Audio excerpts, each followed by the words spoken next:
Welcome to the DD show clips. हमारा उद्देश्य है कि आप कम समय के अंदर ज़्यादा चीज़ें सीख पाओ, तो देखते रहो और सीखते रहो।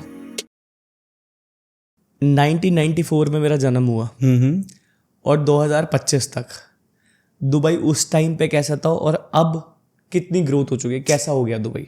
मैं बोलूँगा 360 डिग्री से भी ज़्यादा चेंजेस हैं उस शहर में। तो क्या चेंज आया, मतलब मेजरली क्या चेंज आया वहाँ पे? जैसे मैं बताऊं, जो मेजर चेंज आया वो आया 2002 के बाद। 2002 तक कोई भी पर्सन जीसीसी में प्रॉपर्टीज़ नहीं खरीद सकता था। तो जितने भी लोग जाते थे वो सिर्फ वीज़ा मिलता था 2 साल का, तो उनका माइंडसेट होता था कि भाई 2 साल यहाँ रहेंगे, उसके बाद अगर हमारी जॉब नहीं रही मैं वापस जाना पड़ेगा। क्योंकि आप कहीं भी ऐसी जगह ना तो लॉन्ग टर्म प्लानिंग करते हो, ना इन्वेस्टमेंट करते हो, ना अपनी फैमिली का फ्यूचर देख पाते हो, जहाँ पर रह ही नहीं सकते हो।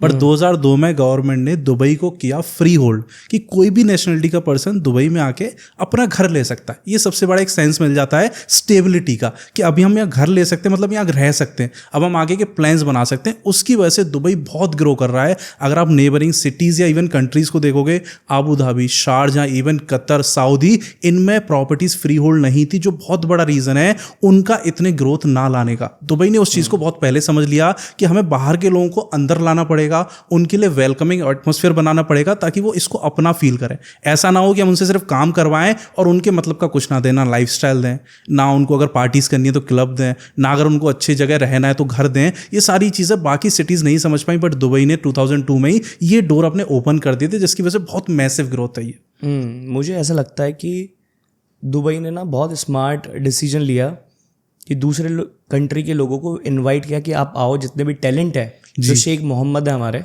उन्होंने लोगों को इनवाइट किया कि जितने भी टैलेंट है आओ या रहो, काम करो। इवन यही रीज़न है कि आज वहाँ अगर आप देखोगे तो आउट ऑफ 100 सिर्फ 9% लोग वहाँ के यूएई लोकल्स हैं, बाकी 91% बाहर के लोग हैं जो वहाँ रह रहे हैं, पढ़ रहे हैं, बिजनेस कर रहे हैं या फिर सिर्फ रिटायर हो रहे हैं। दुबई को पहले भी नीड थी बाहर के लोगों की और आज भी नीड है ग्रो करने के लिए। डेफिनेटली। और सबसे बड़ा चीज़ पता है क्या है कि दुबई इतनी जल्दी ग्रो हुआ, इतनी फास्ट ग्रो हुआ। और मैंने ये चीज़ देखी है, कुछ भी नई चीज़ होगी ना, सारी कंट्रियों में सबसे पहले वो दुबई में इम्प्लीमेंट होते हुए दिख जाती है बहुत तेज़ी से। तो मुझे एक चीज़ जाननी है, जो पहले तो वहाँ का माइंडसेट जानना है कि मतलब जो शेख मोहम्मद है उनका माइंडसेट क्या है, क्या कहते क्या है वो? तो अकॉर्डिंग टू हिम अगर मैं बताऊं तो उन्होंने बोला था कि I am the CEO and Dubai is my company and I have to make sure I will take this company to number 1।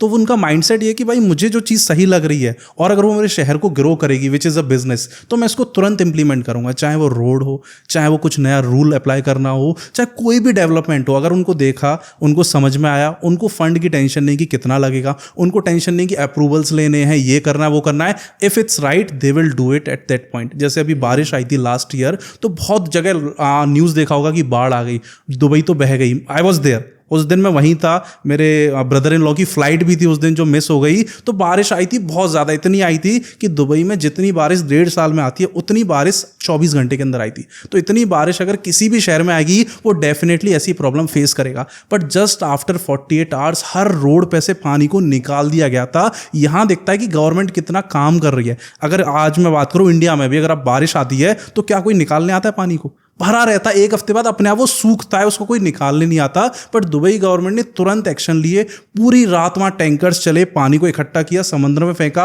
और 48 घंटे के अंदर सारी रोड्स नॉर्मल हो गई। गाड़ियों को फ्री में ठीक करवाया गया और तीसरे दिन बिल पास कर दिया काफ़ी बिलियन दिरहम का कि आगे अगर ऐसी बारिश आएगी तो हमारी सिटी उसके लिए प्रिपेयर कर रही है आज से, जो कि 72 सालों में पहली बार हुआ था। जो अगली बार शायद हो ना हो पता नहीं है, बट उन्होंने उसी दिन बिल पास कर दिया और उसका काम स्टार्ट करवा दिया था। तो ये बहुत बड़ा माइंडसेट होता है कि भाई हमें जो चीज़ करनी है वो करनी है, तभी हम इसको नंबर 1 लेके जा सकते हैं। मतलब बहुत फास्ट इम्प्लीमेंटर हैं दुबई वाले लोग, इंस्टेंट, कमाल की बात है। इंस्टेंट। मैं आपको एग्जांपल दूं, जैसे वहाँ एक पानी भरने की बात से ही मुझे पता लग गया कि यहाँ पे अगर पानी भर जाएगा, अपने आप निकल गया तो निकल गया, नहीं तो पड़ा पूछेगा। रहता है एक। और 48 घंटों के अंदर उन रास्तों को, जो बिजी रास्ते हैं सबसे ज़्यादा ऑफिस जाने के लिए, वो चालू हो गए। सबसे बड़ी बात मेरी गाड़ी मतलब ऐसे हो रही थी जिस दिन बारिश आई थी, मैं सिस्टर को लेने जा रहा था क्योंकि वो स्टक हो गई थी, सब बंद हो गया था, बट वो रास्ते 48 घंटे में बिल्कुल साफ हो चुके थे, इतना क्लीन हो गया था।